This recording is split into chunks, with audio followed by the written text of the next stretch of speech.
Hello everyone, welcome to our channel in Rational English Classes. आप लोगों का बहुत बहुत स्वागत है रेशनल इंग्लिश क्लासेस में। आज हम लोग चर्चा करेंगे पास्ट इंडेफिनिट अर्थात सिंपल पास्ट टेंस के बारे में। यदि मेरी कोई प्यारी माँ बहन या कोई प्रिय विद्यार्थी या कोई भी व्यक्ति इस वीडियो को देखते होंगे तो चैनल को लाइक और सब्सक्राइब कर दें ताकि हर वीडियो का नोटिफिकेशन आपको घर बैठे ही मिलता रहे। चले हम लोग शुरू करते हैं पास्ट इंडेफिनिट के बारे में।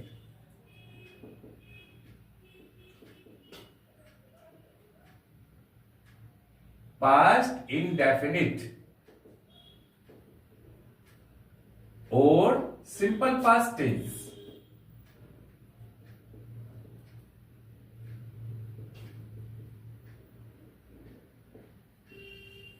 अब कोई पूछे कि what is past indefinite tense और सिंपल पास्ट टेंस, तो हम लोग क्या उत्तर देंगे? हम लोग उत्तर देंगे क्या कि the action which was done simply or in ordinary manner in past time is called simple past tense और past indefinite tense।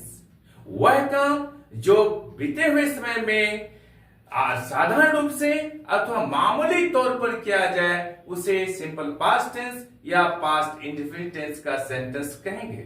That's all. इसका क्या नियम है, क्या रूल है? तो रूल को जानने के पहले हम लोग पहले इसके पहचान समझ लेते हैं। इसको कैसे पहचानेंगे कि ये पास्ट इंडेफिनिट का सेंटेंस है? इसका पहचान है जिस हिंदी सेंटेंस के अंत में था, थे, थी अथवा या, ए, ई हो उसे सिंपल पास्ट टेंस या पास्ट इंडेफिनिट टेंस का सेंटेंस कहेंगे। जैसे वो आया था, वह आया, सीता गई या सीता गई थी, ये पास्ट इंडेफिनिट का सेंटेंस हुआ। इसका क्या रूल है? इसका रूल है सब्जेक्ट प्लस वर्ब टू, हमेशा इसके साथ वर्ब टू का प्रयोग होगा। कुछ लोग यहां पर subject plus verb two plus object का प्रयोग करते हैं। याद रहे, अगर कोई कहते हैं कि प्लस ऑब्जेक्ट होना चाहिए वर्ब टू के बाद, तो याद रहे कि इसके साथ इंट्रांजिटिव वर्ब के साथ कभी भी ऑब्जेक्ट की आवश्यकता नहीं पड़ती है। जब हमको इसके साथ आवश्यकता पड़ती है ट्रांजिटिव वर्ब के साथ, तब हम लोग इसमें वर्ब ऑब्जेक्ट लिख सकते हैं। That's all. एग्जाम्पल लेते हैं हम लोग। ही एट, वह खाया। एट क्या है? ये ट्रांजिटिव वर्ब है। ट्रांजिटिव वर्ब है, इसमें हम लोग ऑब्जेक्ट दे सकते हैं, लेकिन इसके स्थान पर ही लाफ्ड, वह हंसा, ये इंट्रांजिटिव वर्ब है लाफ्ड, यहां पर ऑब्जेक्ट की आवश्यकता नहीं है। बिना ऑब्जेक्ट के ये सेंटेंस पूरा अर्थ दे देता है। इसलिए हम लोग यहां पर देखेंगे कि आवश्यकता पड़े तो यहां ऑब्जेक्ट दे सकते हैं, नहीं पड़े तो नहीं दे सकते हैं। That's all. ही एट, इसका अर्थ हुआ वो खाया या वो खाया था। हम लोग आगे बढ़ते हैं। नंबर 2 में पढ़ेंगे हम लोग नेगेटिव। इसका नेगेटिव कैसे बनाया जाता है? इसका नेगेटिव बनाया जाता है, इसका रूल है subject plus did plus not plus verb one. याद रहे, इसमें डिड का प्रयोग होगा। डिड यहां पर हेल्पिंग वर्ब है जो नेगेटिव बनाने में सहायता करता है। यहां डू का वर्ब टू डिड है, ये हेल्पिंग वर्ब है, इसलिए यहां पर वर्ब वन का प्रयोग किया गया है। कभी भी भूल कर भी वर्ब वन की जगह पे वर्ब टू का प्रयोग नहीं करेंगे, या हमेशा वर्ब वन का प्रयोग होगा। Example, he subject plus did plus not plus verb one. Example लेते हैं, ही डिड नॉट इट, ये ही हो गया सब्जेक्ट, डिड यहां पर हो गया, नॉट यहां पर हो गया, वर्ब वन इट हो गया। ही डिड नॉट इट, वह नहीं खाया था या फिर वह नहीं खाया। ठीक इसी तरह से नंबर 3 में पढ़ेंगे हम लोग इंटेरोगेटिव कैसे बनाया जाता है। INTERROGATIVE,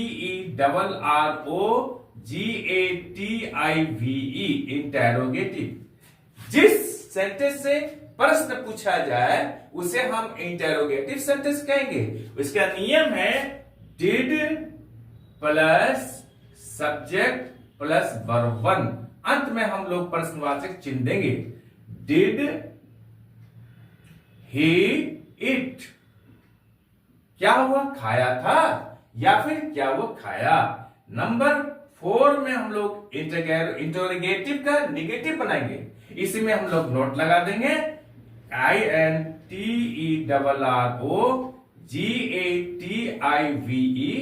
negative, interrogative negative. इसका नियम है did plus subject plus not plus verb one, अंत में हम लोग प्रश्नवाचक चिन्ह देंगे। Did he not it, example did he not it. इसका अर्थ होता है क्या वह नहीं खाया था या क्या वह नहीं खाया है। हम लोग स्पोकन इंग्लिश में ऐसे भी लिख सकते हैं, यहां पर हम लोग नॉट और डिड को एक साथ कर देते हैं तो हो जाता है यहां पर डिडंट ही इट। स्पोकन में हम लोग हमेशा डिडंट इट बोलेंगे, डिडंट ही इट, क्या वह नहीं खाया था। दोनों का अर्थ सेम है, यहां पर इसका पैटर्न अलग हो जाता है। नंबर 5 में हम लोग पढ़ेंगे WH questions.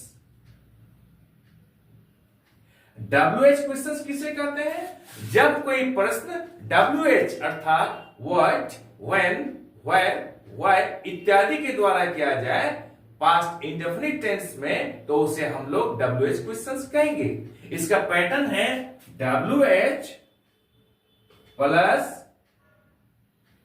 Did plus subject plus verb one, अंत में प्रश्नवाचक चिन्ह देंगे। वेयर डिड यू गो, प्रश्नवाचक चिन्ह देंगे वेयर डिड यू गो, आप कहां गए थे या आप कहां गए। That's all.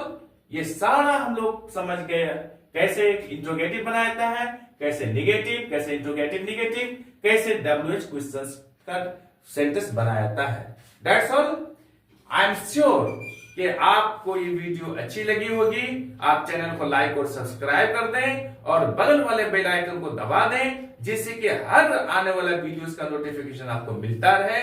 आप लोग स्वस्थ रहें, मुस्कुराते रहें, पढ़ते रहें, आगे बढ़ते रहें। बाय।